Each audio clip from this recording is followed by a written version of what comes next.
and does very little. If you want proof, here you have it. On the left, over here on the slide, you're taking a look at a Morgan Stanley report from right before the 2008 financial crisis. They gave Lehman Brothers a very excitingly a glowing buy rating. And they called the report, as you can see, titled here, Bruised, Not Broken, Poised for Profitability. A few months later, September the 15th, 2008, a few months after this report came out, Lehman Brothers collapsed, completely gone. These weren't amateurs writing this report. These were some of the smartest researchers with access to information that you and I will never see. And they still got it catastrophically wrong. And I'm sure we could probably also find the opposite situation where stocks such as Tesla or Amazon at points were given reports wondering whether they would survive. And obviously here we are and they've thrived. So that's the first problem.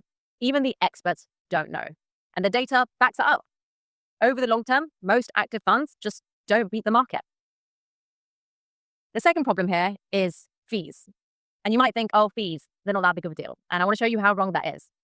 Say you're choosing between two funds. One is an actively managed fund that charges 1.4%. Here you go, that's what the expense ratio here is. And there's a passive index fund that charges 0.04%. You might look at that and think, oh, the difference isn't that large. It's what, just a little bit over 1%, a bit over 1.3%. But here's the reality. If both funds earned an average return of 8% a year, and you invested 10,000 upfront plus 500 every month for 30 years, so that's what this chart shows, that small difference in fees would cost you almost 200,000 in lost returns. Just from choosing a fund that costs a little bit more than it needed to. 200,000, that's early retirement. That's your kids' education. Always, always, always, always look at fees. One of the most important things when it comes to investing. And now some of you at this point might be thinking, this sounds great, but index funds sounds a bit boring. You're probably hoping I'll tell you about the next hot stock, the next big thing that you can invest in to grow your money really fast. And you want to find the next Nvidia, the next Amazon, which has all exploded at certain periods. You want to find the next Apple.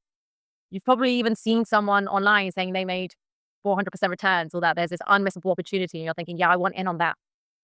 But here's the reality. For every big win you see plastered all over the internet, there are hundreds of people who lost money on bad picks and said absolutely nothing about it. That is survivorship bias. You only ever see the winners. So what I'm really trying to show you today is how to build financial health. If you think about it this way, how many of you think about your physical health? You go for walks, you try to eat better, you try to exercise, not because you think, okay, it's going to make me fit overnight and I want to look great tomorrow, but because you know that it's going to matter in 10, 20, 30 years from now. It's going to take a while to get there. It's not an overnight thing. You want to stay healthy, regardless of that. You want to be able to run around with your kids or with your grandkids one day. You want to be able to do experiences and activities that you've always wanted to. We all understand that physical health is about long-term thinking, longevity, habits, consistency. But when it comes to money and investing, most people expect instant results. But the truth is that investing works in a very, very similar way. It's long-term financial health. And just like your body, if the basics aren't there, it's really hard to build anything safely on top. And that's what I'm trying to teach today, how to build a really strong, stable foundation. Because once that's in place, you can get more sophisticated if you want to. You can take on higher risks. You can start playing around with individual stocks with a tiny portion of your portfolio, enough to learn from or to have fun with, but not enough to lose sleep over. So this really is the basis of a strong, well-diversified portfolio that will sustain you for years to come. And I just wanted to add this in. You might be familiar with this Midweek meme. Basically, it's an IQ bell curve. So on the left, you've got someone with a low IQ of around 50, not very smart. And on the right, you have a genius with an IQ of 150. So, and in the middle, you've got this midwit. So your average, bog standard, normal person IQ level. And the meme, it basically says that the person on the left, who is a beginner on one side of the spectrum, says, oh, you should buy and hold a diversified portfolio. The genius on the other side also says you should buy and hold a diversified portfolio. And it's the person in the middle, the midwit in the middle, who's watched a few YouTube videos, who's read a few articles about investing, doesn't yet know enough to realize how little they know, who says, no, you got to pick individual stocks. You got to get a financial advisor. You got to invest in private equity. You got to study the market, hedge funds, everything, 400% return if you buy this, and this, and blah, blah, blah. They complicate the hell out of everything and they tend to be the loudest voice in the room. So whenever you're about to get sucked into the next big win, or you see something that is telling you that there is this unmissable opportunity that you need to get in on, just stop and think and ask yourself, who is saying this and what is their agenda?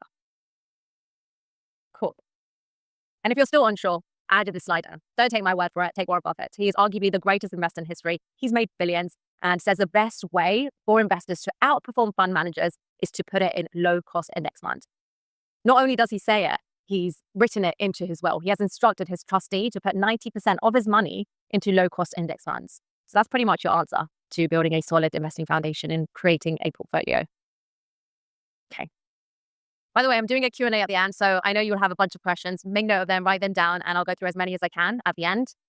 Now we're moving on to fundamental 2, and this is the real power of compounding. And I'm going to be honest with you. When I first heard about compound interest years ago, I thought, yeah, I get it. My money grows, cool.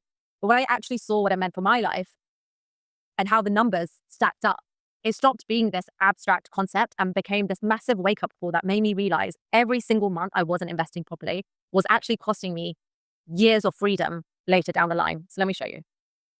2 people here. Person A, they start investing 10 years from today, and they invest $500 a month. Person B, they start investing today. They invest the exact same amount, 2 people, same amount, same monthly investment, just different starting points.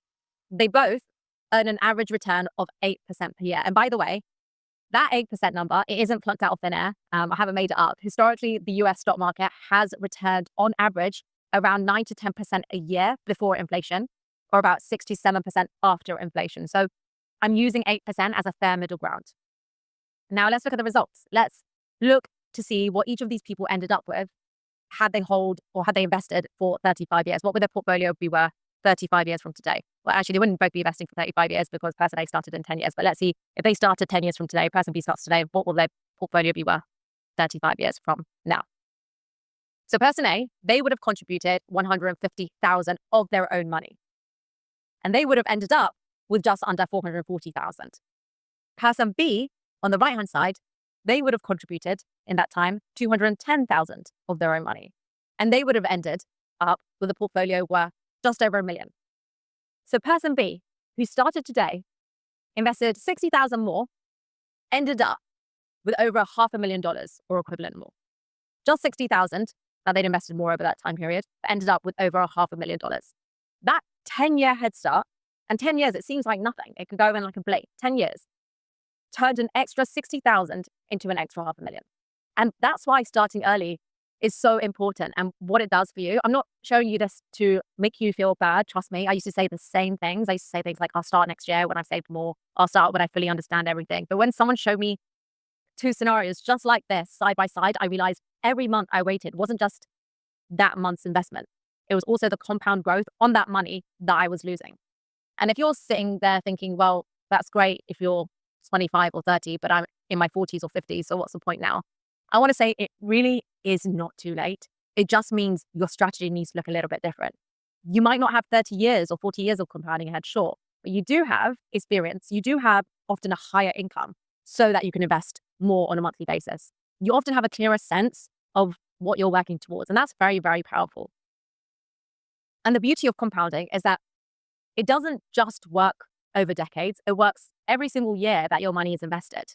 And sure, the best time might have been to invest 10 years ago, but the second best time to invest is today. And here's the thing, even after seeing this, if you haven't started investing or if you're maybe dabbling with it, but you're not taking it too seriously because, I don't know, you might feel like it's risky. You understand the compounding, you get the maths, but emotionally it just still feels overwhelming.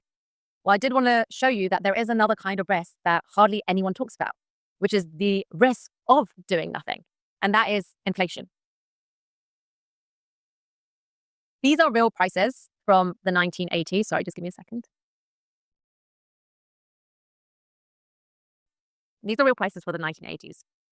Someone was about to buy a house for cash in 1980, and instead they kept that money in a jar all of these years, and now they finally wanted to make that purchase. They would have a bit of a shortfall, let's just say. I mean, they wouldn't even be able to cover a down payment in a lot of cases. And this is the 1980s. Even though in my lifetime, when I was at school 15, 16 years ago, going to the movies cost less than $5. now it's 3 or 4 times that price. Getting the bus was 3 or 4 times less than what it is now. Doing nothing isn't safe. It's just a slow, gradual erosion of your wealth that you aren't aware of, or you don't feel like it's that risky because it is so slow. But it's equally, if not bigger, inflation risk is even scarier than market risk. Okay, here's one more hack that will supercharge your compounding that I'm going to come into in Fundamental 4 section. But before I go into that, I want to quickly explain what a dividend is. So what are dividends? We now know when you buy a share, you're not just buying a little number on the screen, you're actually buying part ownership of that company. So let's say you own a few shares in Coca-Cola. So if Coca-Cola has a great year, the company might decide to share some of those profits with its owners. That payment is called a dividend. Coca-Cola might decide to pay out, say, 10 billion in dividends in total. That money then gets split between all shareholders based on how many shares that they own. So if you somehow owned 1% of Coca-Cola, which if you did, you probably would be watching this right now because it'll make you worth a lot. If you did, though, own that 1%, you get 1% of that payout, i.e. 100 million. That's how dividends works. But you don't have to invest in individual companies like Coca-Cola to benefit from dividends. And a lot of index funds also pay dividends because the companies inside the index generates profits too. And those profits get paid out to you automatically without you doing anything. And this is a place where I often see people mess up because when that dividend money hits your account, you have two choices. You can take that cash and you can just spend it because it's like free money, buy yourself something nice, maybe a dinner out, or you can reinvest it. And the way it works, by the way, with that dividends reinvesting, in some countries, you can choose this when you pick your fund type. So you pick a fund that automatically reinvests that dividends for you. In others, it's a bit more of a manual process. You can tick a box or enable dividends reinvestments manually. But the principle is exactly the same everywhere. You're choosing between spending that now or growing faster. And most people, when they see dividends, they think, oh, this is free money, and they spend it. But what they don't realize is what they're giving up. And I remember when I first understood how powerful this is, I looked at the dashboard of my investment portfolio about a few years after I started investing. And when I looked at my portfolio, I found that I owned more shares than I'd actually bought. And at first I thought it was an error, a really nice error, like a great mistake for me. But then I realized those were dividend purchases. So every quarter, small amounts had automatically been buying shares. And then those extra shares were also paying dividends now. So I wasn't just getting paid on my original investment anymore. I was getting paid on all the shares the dividends had bought. It was like getting a raise a pay rise I never asked for every single quarter. And that's when it really clicked for me. Dividends plus a reinvestment equals compounding on steroids. And this is a chart. Yeah, this is a chart. It shows the difference between someone who reinvests their dividends versus someone who takes the cash and spends it for, and this is based on a 1,000 investment. It's for a $1,000 investment. You can see that gap over time, it gets wider and wider and wider. And this is only for a 1,000 investment, a one-off. Imagine if you invested regularly with monthly contributions, that gap would keep getting bigger. And the way I think about this, when you're building wealth, you should spend most of your time and your energy going all in on your career when you're in that wealth building phase. Go all in your career or whatever you're doing right now to earn a living, your day job, your side hustle, your business, whatever you do for active income, go all in that. You want to get really, really good at it, just tear it up on the ground and maximize your earnings. Then think of your investments as somewhere to just park that money that you're making so that you're not doing all the heavy lifting on your own. So while you're out there working and making money, your money is also out there and working and making money for you.